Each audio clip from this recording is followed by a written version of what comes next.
नमस्कार, सुरागीलाल न्यूज में आप सभी का स्वागत है। आपके साथ मैं हूं रिया तोमर।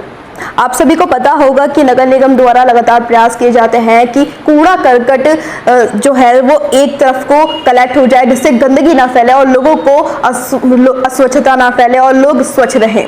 वहीं हम देखते हैं कई बार प्रयास किए जा रहे हैं, लेकिन फिर भी लोग कहीं ना कहीं इसे अनदेखी करते हैं और बीमारियों को बढ़ावा देते हैं।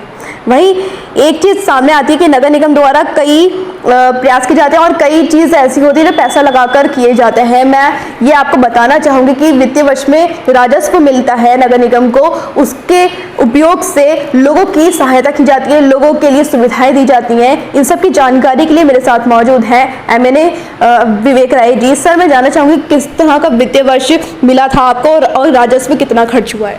सबसे पहले तो आपको धन्यवाद कि आपने जो है इस विषय को हमसे पूछा है। मैं बताना चाहूँगा कि जैसे एक घर का बजट होता है, घर को चलाने के लिए घर का मालिक जो है अपना एक बजट निर्धारित करता है, उसी तरीके से हमारा निगम भी अपने एक वर्ष के कार्यों का जो है एक लेखा जोखा रखता है। उसको कितना फंड स्वयं के संसाधनों से मिल रहा है, कितना सरकार से मिल रहा है, इसका एक बजट होता है। उस बजट के अनुसार हमारा बोर्ड, हमारी कार्यकारिणी, हमारी माननीय मेयर महोदया, उनसे जो है एक पास किया जाता है कि क्या चीज़ें ज़रूरी हैं, क्या प्रायोरिटी में है, उसके हिसाब से खर्च होता है। सबसे पहले तो मैं बताना चाहूँगा कि हम घाटे की स्थिति में नहीं हैं। जो संसाधन हमारे पास थे, जितना हमें पैसा मिला था, उसी के हिसाब से हमने अपना बजट बनाया, उसी हिसाब से व्यय किया। साथ ही मैं बताना चाहूँगा कि भारत सरकार का ये कहना है कि यदि आपको वित्तीय सहायताएं भारत सरकार से प्राप्त करनी है तो आपको अपने कर में वृद्धि करनी पड़ेगी। कर में वृद्धि से मतलब ये नहीं है कि हमने जो है लोगों के ऊपर कर ज़्यादा कर दिया, बल्कि कर के दायरे में जो लोग आ रहे हैं उन सब तक अपनी पहुंच बनानी होगी। इसी के परिप्रेक्ष्य में हमने पिछले वित्तीय वर्ष में जब मैं यहाँ पे ज्वाइन किया था तो 1,30,00,000 रुपये हमको मिलते थे भवन कर से। वो अब जो है इस वर्ष हमने 2,54,00,000 रुपये पहुँचाया। लगभग हमने जो है उसको दूना करने में सफलता पाई है। जो हमारा लाइसेंस टैक्स है वो 7 लाख था, जिसको हम 21 लाख से ऊपर ले गए हैं, 3 गुना किए हैं। जो हमको विज्ञापन से आय होती थी उसको लगभग 6.5 गुना की करने में हमें सफलता मिली है। इसी तरीके के और चीज़ें हैं जिसको कि हम आगे बढ़ाने में लगे हुए हैं। स्वकर प्रणाली के अंतर्गत हमारे शहर का हर परिवार आना चाहिए। स्वकर प्रणाली लोगों के लिए बहुत उपयोगी है। आपके चैनल के माध्यम से मैं बताना चाहूँगा कि यह इससे डरने की आवश्यकता नहीं है। इसमें लोगों के टैक्सेस कम भी हुए हैं और जिनका जो है एरिया ज़्यादा है, जो व्यावसायिक गतिविधि में है, उनका बढ़ा भी है। तो दोनों तरीके की स्थिति है।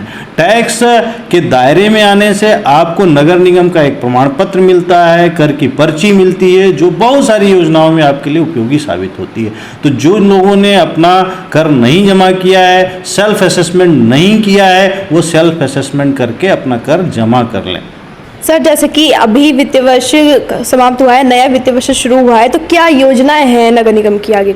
हमारे पास जो है हमारा मुख्य सबसे बड़ा काम जो है वो ये है कि नगर को स्वच्छ रखना। नगर जो है चूँकि बहुत बड़ी पॉपुलेशन एक स्थान पर संकेंद्रित होकर रह रही है, तो सबसे बड़ी समस्या हमारा जो है कूड़ा है और सबसे बड़ी समस्या है मिक्स्ड कूड़ा है। जब कूड़ा जो है मिक्स हो जाता है तो उसको सेग्रीगेट करना बड़ा टफ होता है। हम ये चाह रहे हैं कि लोगों के घरों से ही कूड़ा जो है अलग होकर के मिले, जिसमें गीला कूड़ा अलग मिले, सूखा कूड़ा और अलग मिले। साथ ही 2 तरीके के और कूड़े के कॉन्सेप्ट पर हम काम कर रहे हैं कि जो सैनिटरी नैपकिन है, डायपर्स हैं, इस तरीके का कूड़ा भी हम अलग होकर हमको पीली बिन में मिले और जो हैजार्डियस वेस्ट हैं वो भी जो है हमको अलग मिले।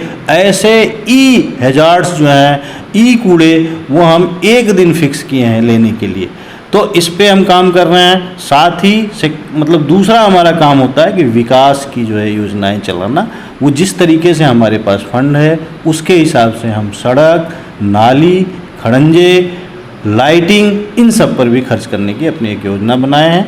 और यह सारी चीज़ें जो हमारे बोर्ड स्तर पर जो है विचारित होती हैं, उसके बाद उसको हम इम्प्लीमेंट करते हैं। धन्यवाद सर। जिस तरह से एमएनए सर विवेक राय जी ने हमें बताया कि किस तरह से नगर निगम हर प्रयास करता है स्वच्छता बनाने के लिए, अपने राज्य को स्वच्छ रखने के लिए, तो लोगों की भी ये जिम्मेदारी होनी चाहिए कि वो आसपास अपने स्वच्छता बनाए रखें और जो निर्धारित कचरा के डब्बे बनाए गए हैं, नीला, हरा, पीला और काला, इसमें ही कचरे डालकर इसका उपयोग करें और गंदगी को अपने से दूर करें। नितिन मोहरा के साथ मैं रिया तोमर, सुरागीला न्यूज़, काशीपुर। उत्तराखंड की खबरों से जुड़े रहने के लिए आप हमें सभी सोशल मीडिया प्लेटफॉर्म्स पर सब्सक्राइब, लाइक और फॉलो कर सकते हैं। धन्यवाद।